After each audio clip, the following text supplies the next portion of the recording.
If you're lonely when you're alone, you're in bad company. Sartre said that, and let's be honest, it's got a certain sting to it.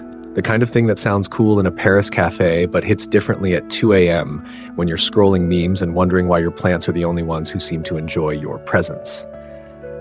But what did he mean, exactly? Not just that you're a bit of a bore at parties, but that your own mind might not be the 5-star retreat you thought it was. Sartre's point is brutally simple. If solitude makes your skin crawl, the problem might not be solitude. Turns out being alone is less about the absence of others and more about the presence of yourself. And frankly, some of us are terrible company. We interrupt ourselves, lie to ourselves, judge our own snacks.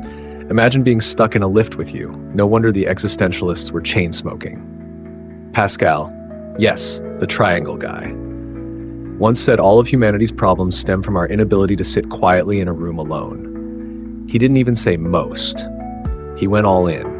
Every war, every ill-advised text, every novelty kitchen gadget, we're just running from silence.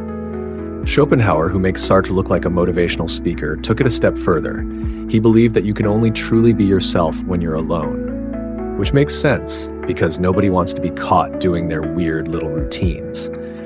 But he also said that if you hate solitude, you probably hate freedom too. Schopenhauer had big, leave me alone, I'm thinking energy. Jung chimed in from the psychological side of things. He reckoned that real loneliness doesn't come from being alone, but from being unable to communicate what matters to you. Which explains every awkward first date and every family dinner where someone brings up politics. You're not alone because nobody's there. You're alone because nobody gets it. And then there's Rilke, the poet who made emotional devastation sound like a love letter. He thought even the best relationships should respect solitude. Not smash it, not cure it, not TikTok it into oblivion. Just guard it, like it's something sacred. Which sounds lovely until you realize that solitude doesn't always feel like sipping herbal tea and journaling. Sometimes it feels like staring into a fridge you know is empty and still hoping for snacks. Nietzsche naturally would have applauded. He thought solitude was a battlefield, a proving ground, a gym for the soul. But you had to earn it. The herd, they were over there. The lone thinker, over here, probably shirtless in the Alps, yelling at God and writing aphorisms. And Thoreau, the man moved to the woods because other people were just too much.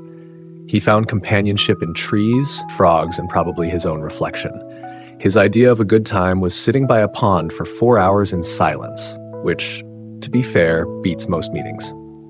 Now, don't get the wrong idea. This isn't a weird celebration of being alone forever. Loneliness is real, and it sucks. But there's a difference between being alone and being lonely. One is a setting, the other is a signal.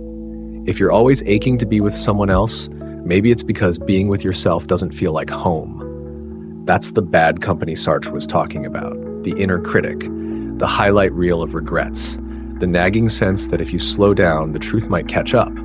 But the flip side is hopeful. If you're the problem, you're also the solution. You can change the company you keep, starting with yourself. Maybe solitude isn't a punishment. Maybe it's an invitation. A brutal, awkward, necessary one. To stop performing, to stop running, to stop waiting for someone else to make the noise go away. And once you stop squirming, once you stop scrolling, once you just sit, you might discover something shocking. You're not such bad company after all.